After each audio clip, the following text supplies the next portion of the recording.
yeah, we filmed this and this is my, I mean, there's nothing. It's all fake news, you guys. And that's just not how things work. We're first of all going to announce one new housewife city at a time, if ever. So as soon as I heard this, I was like, this is such BS and it's not happening. And, were sizzle reels filmed? I mean, did people get together? I mean, you and I can get together right now and have a gay and straight, like, housewives of LA, and I'll be in LA tomorrow, or we can go to another city. That's so far from ever being greenlit. So fake news, guys, fake news. If anyone still believes that these 3 cities are coming, they're not, at least for now. This Nashville thing has been floating around forever. And yeah, that I'm sure that could be good. Great. That could be good. But I think we saw from Salt Lake, it really is based more on the cast than the actual location. I mean, I think that's the key thing. You've said it a couple of times, especially recently, that, and this is how, like, we know famously Salt Lake City came together, is it was the chemistry of those women. And I think you're 100% right. And I can tell you this, not from pitching a housewife show, but, part of the reason I moved to Los Angeles was I want to produce. I've had these unscripted show ideas. And for people that don't know, unscripted just means reality, basically, the shows that I've wanted to do. So I have been shopping these around. Every network they're not looking for a specific city. They are not. They are looking for a friend group, just like Housewives, a unique friend group of people that actually know each other, that are in a bizarre business. They're looking for that kind of family business. They're looking for that kind of stuff. They are not going, hey, let's go to Nashville and see who we can cast anymore. It doesn't seem like that's happening at all, at least from what I'm hearing on pitching. No. And the key is, I mean, listen, Jersey Shore was lightning in a bottle. We have strangers, right? Literal strangers who we had a casting call and we said, this girl, Nicole, we're calling her Snooki. This girl, Jenny, we're calling her JWoww. Like, that was lightning in a bottle. Now it's like, the biggest complaint, the reason why Atlanta had problems and New York had problems and the OC had problems, is none of these people know each other. So Bravo or no Bravo, they're really trying to find organic people that have history. That is what works. Yeah. Yeah, it does completely. It is what works. I think we've seen it over and over again. And truly, it's how OC started. We know Vicky Gunvalson at the time was very good friends with Gina Koff. They all lived in the same area. And then, oh my God, I don't even remember who the other women were. But anyway, and it was the same with Atlanta, right? You had NeNe, you had Kim, Zolciak, who were friends long before the show, and then obviously make for great television. Those days are over. So there we go. Those are fake. Now, what else can you tell me? Well, I mean, okay, why don't we stay with NeNe and Kim? Do you want to talk about that? Because Kim Zolciak was just on, and by the way, I don't know if we can say this yet, because you have all kinds of guests up your sleeve, but is your Carlos King interview out yet? It is not out. It is looming. It is looming. Okay. It's got to come out, everybody. Listen, I fucking love Carlos King. Sorry, love. I hit refresh constantly on Behind the Velvet Rope, and I'm like, I want to hear this interview. Anyway, it's in the mix. It's in the mix, babe. On his late night show, Kim Zolciak, as well as some of the other throwback cast members from Real Housewives of Atlanta, were on his show. And he asked Kim point blank, how do you feel about NeNe's lawsuit and allegations that you were racist? She says without a doubt that NeNe knows exactly what she's doing, and she knows those rumors, and she knows that those statements are false. That was basically what Kim said. And Kim went on to say, I'm going to deal with NeNe when this is all over. She did say that. I'm fascinated because I read the timeline of Kim and NeNe's friendship, and essentially as of like a year or so ago, they were back on, with Greg's death.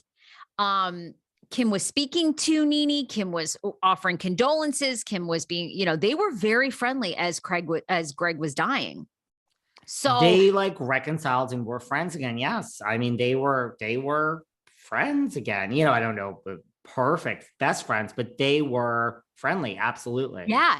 Yeah. And so it's interesting to me. I don't think Kim really let on where they're at with their friendship, but it was sort of like, I'm going to deal with NeNe later, and these statements are completely false. Now, I saw on blog comments, people were like, oh, Kim, you've made passive aggressive or racist statements for a long time. A lot of people were not buying Kim's side of it, but I don't know. Kim says she says none of that. Did she seem, because I didn't listen to this chat. I saw Carlos had everyone together. I mean, I have my own theories, but did Kim seem upset or mad? No, she seems pretty mad. You know how Kim is. Kim kind of like has that Kim attitude. I mean, she just seemed to have that same attitude, I thought. And she hasn't really like come out and made a statement. Look, I really that was the first. because I feel, this is just my opinion, that I'll deal with NeNe after. It's almost like Kim gets it. It's to me, she's almost like, girl, do what you got to do. I'm not saying NeNe's lawsuit isn't valid, because this is what everyone starts to call me and you racist, which bring it on, call us that all day. I don't give a shit. But I really feel like Kim's not giving her any money. She didn't sue Kim. It's almost like, to me, I mean, these aren't great things as she's saying against Kim, but there's no lawsuit against Kim. I just feel Kim is just kind of like, I'll deal with you after. Like, I'm not thrilled that you're using me in this, but get your coins, girl, and we'll figure this out. I think that's later. A good take. I think that's a good take. I don't think that's like off, She doesn't seem overly upset to me, and everything else. She hasn't come out and made a statement. She's not. It's just like what I just said. Every time we talk about NeNe's lawsuit, make comments that were racist all day, because they're so far from true. I feel like Kim, that's kind of the attitude of like, this is so not true. Like, why? I'm not upset over it because it's like preposterous.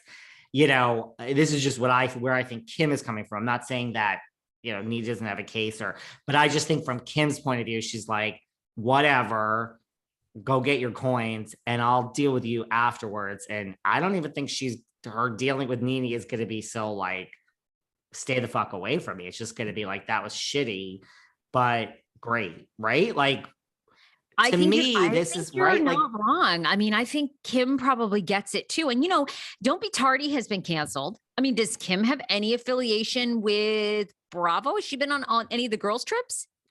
No. Now, I would be mad in the sense that I do think, or as I've said before, I don't think everyone who thinks they have a hand in getting like Jenny Nguyen fired and Stassi, I really think Bravo does not care about one person listening to this podcast. I don't think they care about you. I don't think they care about me. I don't think they really listen to the temperature of what's out there. But I do think that when it's a lawsuit and it's this big, I don't think this is good for Kim. I don't think they're going to say, come on to girls trip, or I think it could be problematic for her. And in a sense, like, that's why I would be mad, because now you are affecting my coins. I mean, not that Kim is, but look, I mean, if RHOA needs Kim, I think they would bring her back there. I just don't think the network is like reaching out. It's the optics on it are bad, but short of that, I don't think Kim is that upset. It's more like, I'm not paying you. Like, what the fuck do I care? Go and get $10 million from Bravo. Let's all rate Bravo and get your coins, and then I'll deal with you. That's really where my mind goes. Well, I think that you're pretty accurate on that. And then the only other thing that Kim revealed is, talking about family planning. I mean, I think Kim and Kroy have something like 7 kids together. I mean, because Kroy obviously adopted her Brielle and her other, oh my God, her oldest daughter. We love Brielle. Yes, we love Brielle. Her 2 oldest